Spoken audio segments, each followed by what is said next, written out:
Andres, and Cassandra. So, kami yung speaker for today at facilitate sa ato ang seminar. So, the student assessment reveals significant areas where students require support and personal and social competencies, particularly in self-confidence, communication skills, managing nervous in public speaking activity, and participation in group settings. So, the address is crucial for students, specifically para ninyong character development sa mental well-being and academic performances. We know that technology students kay daghan yung mga public speaking and perform sa in front of the student or in front of the people. So, this seminar aims to empower students by developing their personal and social skills to better navigate academic and social environment. So, before we proceed sa main topic ay healthy, nakatay kalimbuan, kani energizer, kay para energize naman. So for the energizer, this is entitled Emotion Charades. So, workshop Pinoy Real Life. So, like a pair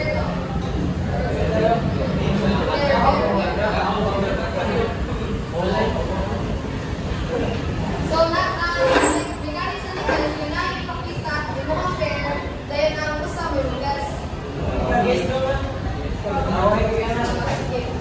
Yeah, kasi ang galing emotion charades kay naaming ikay-ikita ng mga people. And then, yung mga partner, maoy mo, parang mo awag kay wala mo sa ito ang emotion ha. Matutulin ang mag-ugas. Kung sa ang kanikuan, sa emotion.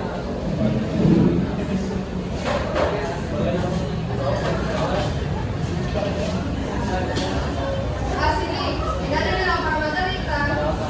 Ang usa na lang ang naayuan kanang screen sa taas, then kamuta na luma. Oh. Dili mo kita. Pero kung siya ba, mapunta na ang makakalikuan ha, ang ari sa front. So, kalikuan. Pero kamuta na ang yes. Ang kamuta ka din sa lawan ng yes.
Oy, pwede mo pass para madali. Pwede mo pass.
Jane. First is personal and social needs kind of confidence. So, according to the study of Ayo, Ali. 2025, guys, ang student daw and higher self-esteem, guys, that is made major increase in public speaking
self-esteem and support ng mga environment kay kuhan siya mga ba mas higher income para self-esteem and other effective to lang kami communication skills within the group. Mas maka-organize sa inyong thoughts and ideas kung nakakakuloy ka rin doon ay kanina kasi support or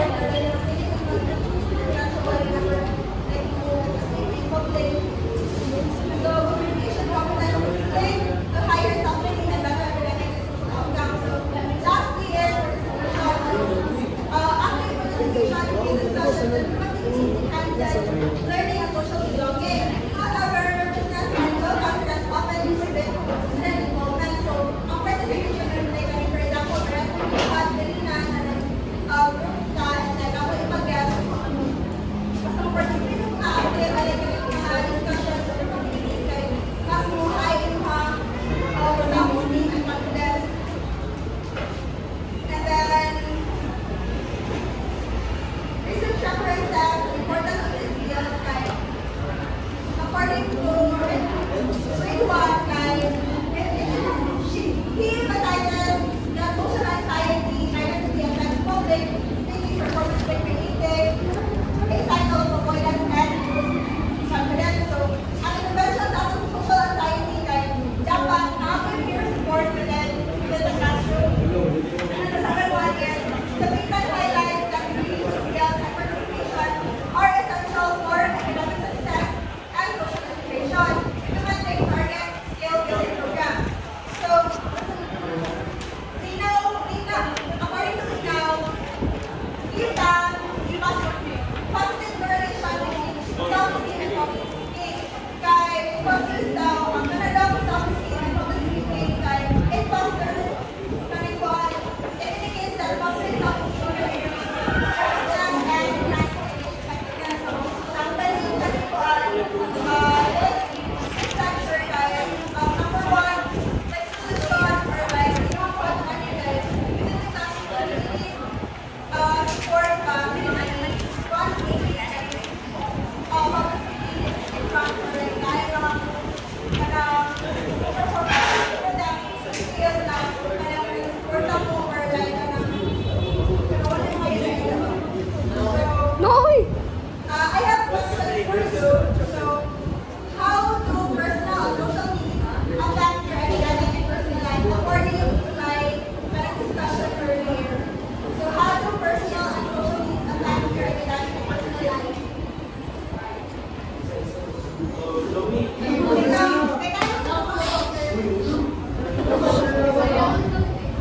Sige, ganun.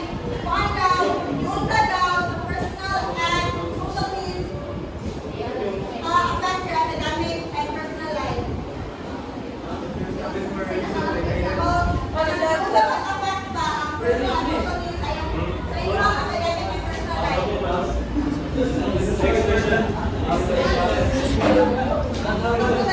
How do personal and social needs affect your academic and personal life? Kung sa palapit ito ba, for example, kung sa palapit ito atong kalikuan, low self-confidence, and low personal and academic life. For example,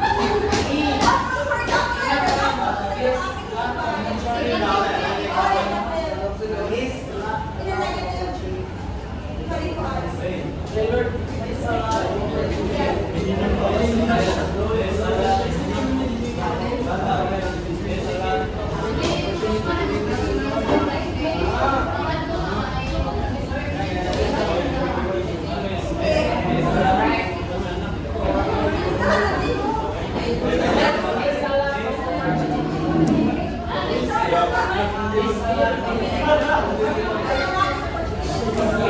So, thank you.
And next, meron akong guys, another is game.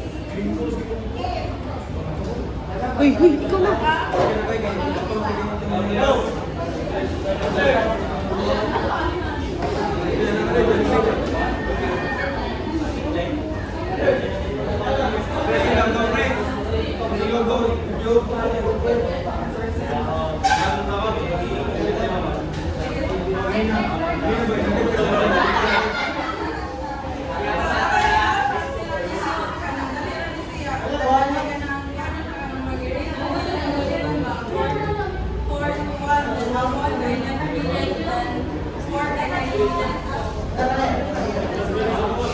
Gas. Gas.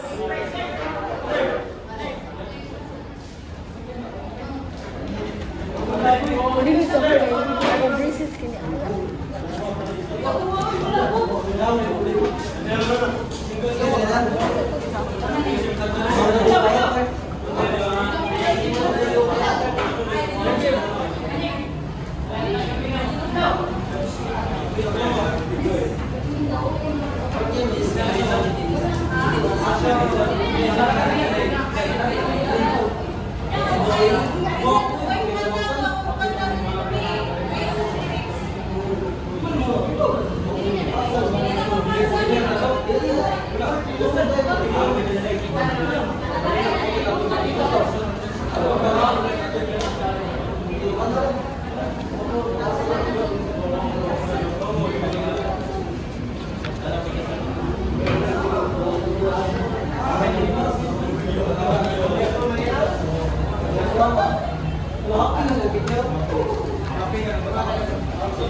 bag, like, natulog mo paper topic, hindi mo magdalaw notes, or kanang last paper na like, makatubang na mo, and next is breathing and relaxation techniques. So, before ko kanang mag-report sa tubangan, kay magpansa mo inhale, exhale, para ano tali makuha yung kanang system na nagili ka magpulbaan, and kanang mag-grounding exercise ka, kaya sa terminology student, di ba? Kaya kanang mga exercises, mga kanang kailangan din mo nga dali if naman sila kaya kanang sipon-sipunan, hindi ka kanang magbabakulba kaya answer kayo, inahan ka na, for example, ay tawag yung magpulbaan ko, hindi ka others, so you can be grounded, and also kanang hindi mo mag-nervous, kaya mo ang up sa crowd.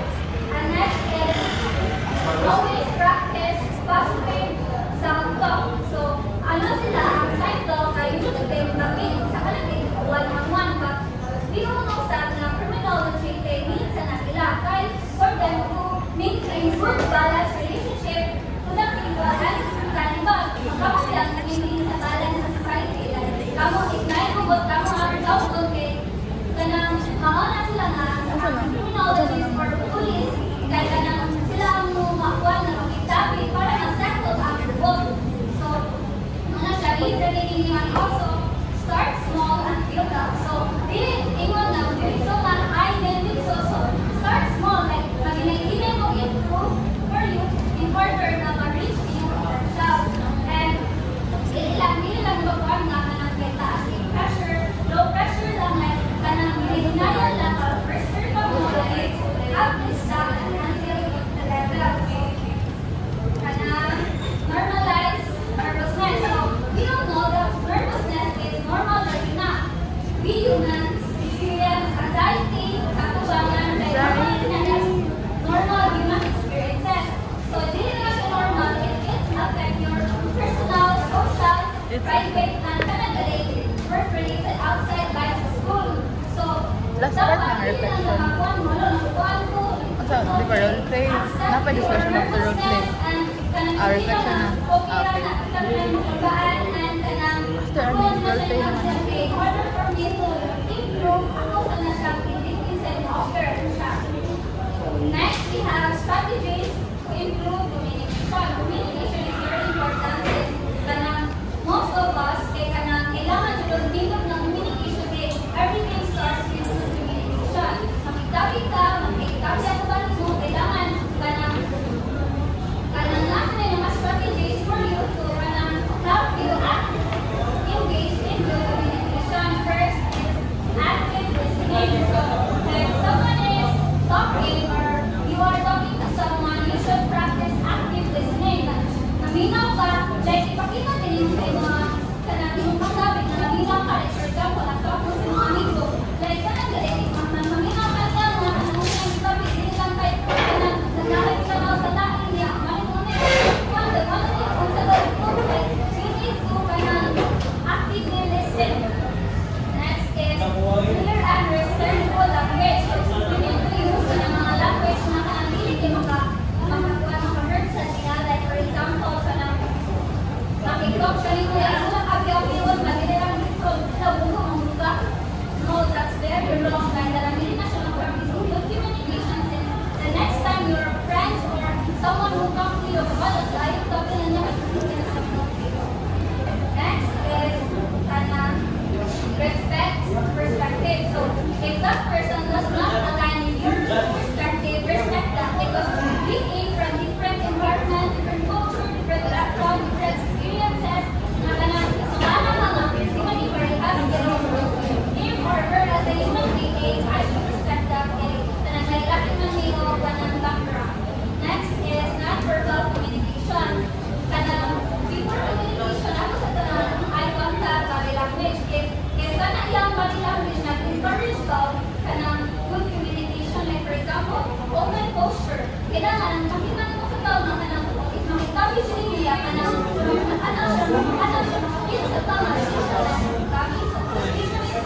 Ay, sa dinner.